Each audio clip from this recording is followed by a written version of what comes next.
Et pour l'heure, j'aimerais qu'on accueille Ismaël qui est avec nous. Bonsoir Ismaël. Oui, bonsoir. Bonsoir à vous Ismaël. Alors je vous présente Ismaël, vous êtes supporter de l'Olympique de Marseille et responsable du club de supporters des Dodgers. Et puis si on vous a avec nous Ismaël ce soir, c'est que j'aimerais revenir sur l'info d'hier. Rappelez-vous Philippe Bigère, les 3 experts qui ont conclu avant-hier que lors du match PSG-OM, eh bien, le défenseur marseillais Álvaro González avait bien prononcé le mot mono qui signifie singe à l'encontre de Neymar. Alors les 3 experts sont formels, il y a bien eu un propos raciste. Ismaël, vous êtes avec nous ce soir. J'aimerais fermer cette parenthèse Neymar-González. Les Marseillais sont tous derrière González et ne croient pas aux experts qui pourtant certifient qu'il a bien utilisé le mot singe. Alors, Ismaël. Alors nous, on l'a rencontré hier, González.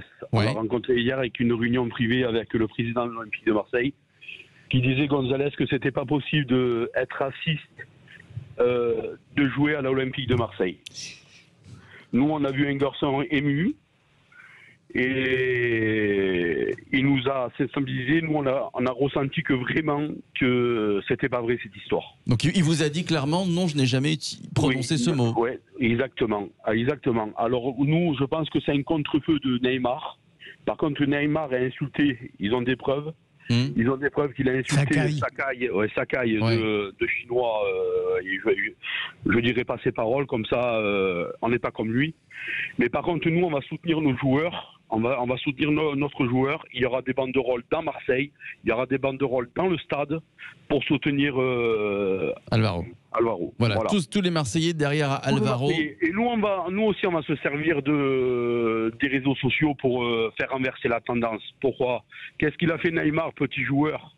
D'envoyer des gens dans son petit village natal et d'insulter sa famille, c'est tout petit pour un joueur d'une classe pareille. Vous savez que des fois, quand on fait mal quelque chose pour éteindre le feu, on fait un contre-feu. Lui, c'est un contre-feu qu'il a fait, Neymar. Pour moi, c'est petit de sa part. Pour un joueur d'une classe mondiale comme ça. Bon alors, moi je ne sais pas si je dois croire en la sincérité d'Álvaro, mais en tout cas vous êtes très ému Ismaël, et je sais que voilà, vous êtes sincère et Álvaro s'est présenté à vous. Est-ce que autour de la table, tiens Philippe Bigère, vous le trouvez sincère? Est-ce que pourtant les 3 experts sont vraiment des experts dans le dialogue de muets et de sourds? Justement, Ismaël, pardon pour ma question, est-ce que en tant que supporter de Marseille, vous n'avez pas tendance à ne pas croire ce qui en réalité ne serait pas flatteur pour certains joueurs de Marseille? Et je parle de Marseille, mais je pourrais parler de toutes les équipes du championnat de France. Il y a forcément dans ces équipes des joueurs qui seraient capables de tenir des propos odieux. C'est des enfants et on joue au foot. Le truc, c'est un sport. Nous, on prend ça comme un sport. On est des supporters, nous aussi, on dit des chants odieux. Mais après, sorti du stade, on est des enfants. Nous, on est supporters de l'Olympique de Marseille. On est des vrais supporters. On n'est pas des gens qui veulent chercher la violence ni le racisme. Bien sûr. Comment vous voulez que je sois raciste? Moi, j'ai 3500 personnes adhérentes chez nous. Il y a de tout. Bien Il y a sûr. de tout. Alors, je vais trier. Nous, chez nous, ça n'existe pas, le racisme. Ça n'existe pas. On aime tout le monde. À Marseille, c'est qu'est-ce qui fait la force dans le stade Vélodrome? À Marseille, il y a toute race. Alors, on ne peut pas être raciste. Nous, on a senti quelqu'un de sincère en face de nous hier. On a senti quelqu'un de sincère. Le gars, il s'est mis à pleurer devant nous. Je vous Ça dis, peut être des larmes de crocodile aussi, Rosa Méziane. Mais non, mais faut pas dire moi ça me gêne faut pas dire profondément parce qu'en fait, quand j'entends ce genre d'affaires, je pense à la jeunesse qui regarde le foot et visiblement il y a eu des insultes de part et d'autre et ça c'est un scandale et qu'au final tout le monde est perdant. Mais juste pour revenir sur les propos de monsieur et moi je suis pas là pour vous dire si c'est vrai ou si c'est pas vrai. La réalité c'est que des experts ont expliqué que c'était probablement vrai et que ça le grandirait peut-être à un moment donné d'assumer, de dire que ces propos étaient déplacés. Vous savez, je connais plein de gens qui vous expliquent qu'ils sont pas racistes ni homophobes et pourtant quand ils sont derrière le volant, ils se transforment. Donc parfois, quand on est exalté dans un comportement, on peut balancer des choses qui peuvent être racistes, qui peuvent être homophobes, qui peuvent être sexistes, sans pour autant l'être profondément. Et que ça participe aussi à un moment donné, reconnaître les choses.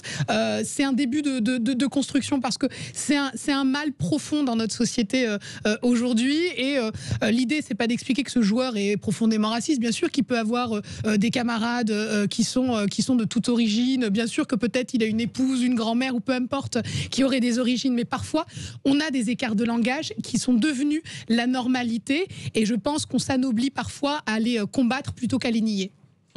Jean Dorido, en réponse à Ismaël. J'allais dire, faut avouer, à moitié pardonner. Et Rose a parlé effectivement de l'homophobie. Je crois qu'il y a vraiment un gros travail à faire dans le football, que ce soit à Marseille ou ailleurs, pour éviter des insultes profondément homophobes, sans mauvais jeu de mots, Ismaël, qui ne grandissent pas le football. J'attends le dernier mot, la conclusion, Ismaël. Oui, la conclusion, moi, le match, vous l'avez vu comme moi, le match, c'était pas un exemple, bien sûr. Non. Le comportement qu'il y a eu sur le terrain, bon, il y a... On en fait trop avec les médias, on en fait trop, on monte le ton et les joueurs ils se transforment aussi. Ça reste des êtres humains, tout le monde voulait gagner, tout le monde machin. La Marseille, ça a fait la fête. On ne doit pas faire la fête. Écoutez, nous on est au stade Vélodrome, on se transforme aussi. Je suis père de famille, j'ai 3 enfants moi. Et ben dans le stade Vélodrome, je suis pas un exemple. Vous comprenez?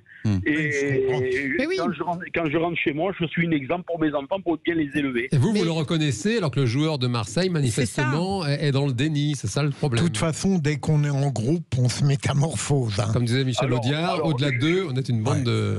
Une bande de. Je suis supporter de l'OM. Alvaro nous correspond, nous, avec son jeu combattant.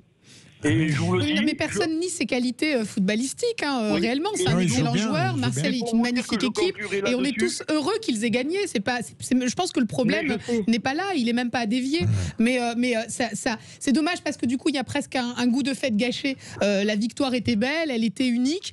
Et je pense qu'à un moment donné, pour passer à autre chose, il faut parfois reconnaître. En tout cas, il y a eu les 3 experts qui ont dit qu'il avait bien prononcé ces mots. Ça ne reste que des experts, évidemment. Et puis Alvaro, évidemment, c'est...